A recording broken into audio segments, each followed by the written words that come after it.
Assalamualaikum warahmatullahi wabarakatuh. Nama saya Nur Aida Putri dari kelas sekolah IPS 2 Sekolah SMA Negeri 1 Kandangan. Nah, di video kali ini saya akan membahas ciri-ciri virus, sifat-sifat virus, dan struktur virus.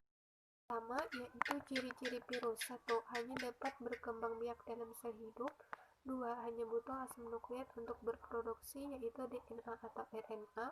Yang ketiga, tidak dapat diendapkan dengan sentrifugasi biasa. Yang keempat, tidak melakukan metabolisme di dalam tubuhnya. Yang kelima, tidak dapat membelah diri. Yang keenam, virus tidak bergerak. Dan yang terakhir, dapat dikristalkan. Dua, sifat-sifat virus. Pertama, virus bukan berupa sel atau aseluler.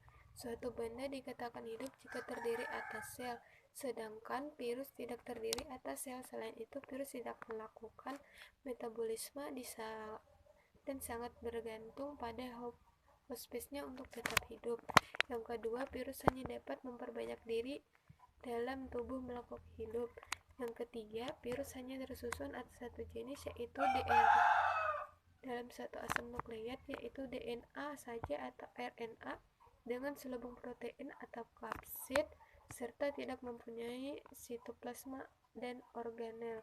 Yang terakhir, virus dapat dikristalkan sehingga lebih menunjukkan ciri mineral daripada ciri kehidupan, yaitu struktur virus. Yang pertama, ukuran virus.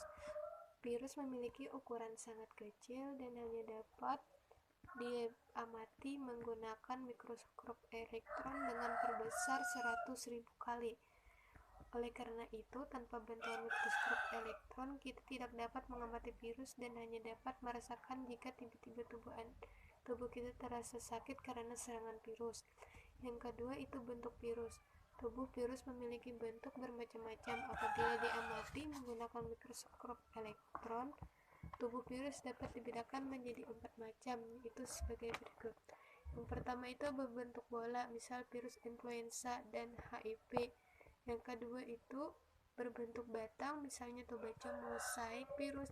Dan yang ketiga itu berbentuk huruf T, misalnya bakteriophag. Yang keempat berbentuk polihedral, misalnya adenovirus. Dan yang ketiga itu adalah susunan tubuh virus. Virus hanya memiliki bagian penyusun sel seperti sitoplasma dan organel. Selain itu, virus tidak dapat melakukan metabolisme, sehingga virus tidak dapat dikatakan sebagai sel. Apabila virus berada di luar sel hospes, virus hanya berupa partikel biasa yang disebut prion.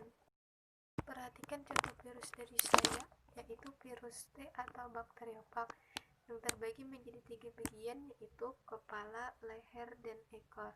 Yang pertama itu bagian kepala. Kepala berbentuk polihedral atau segi empat yang berisi asam nukleat. Pada bakteriophag, asam nukleatnya berupa DNA. Asam nukleat berfungsi mengendalikan aktivitas replikasi virus. Pada bagian kepala virus yang berisi asam nukleat diselubungi protein yang disebut kapsid. Kapsid tersusun atas unit-unit protein yang disebut kapsomer. Kapsid inilah yang memberi bentuk virus. Asam nukleat pada virus yang diselubungi oleh kapsid ini disebut nukleokapsid. Ada 2 macam nukleokapsid. Yang pertama yaitu nukleokapsid yang telanjang, dan yang kedua itu nukleokapsid yang diselubungi membran pembungkus, dan yang kedua itu adalah leher. Leher sebagai penghubung antara kepala dan ekor, dan yang ketiga itu adalah ekor. Ekor berfungsi untuk melekatkan diri dan menginfeksi sel yang diserang virus. Bagian ini memiliki struktur tambahan berupa selubung ekor, lempengan dasar, dan serabut ekor. Pada setiap ujung serabut ekor terdapat reseptor yang berfungsi untuk menerima rangsangan. Cukup sampai di sini penjelasan dari saya. Terima kasih. Wassalamualaikum warahmatullahi wabarakatuh.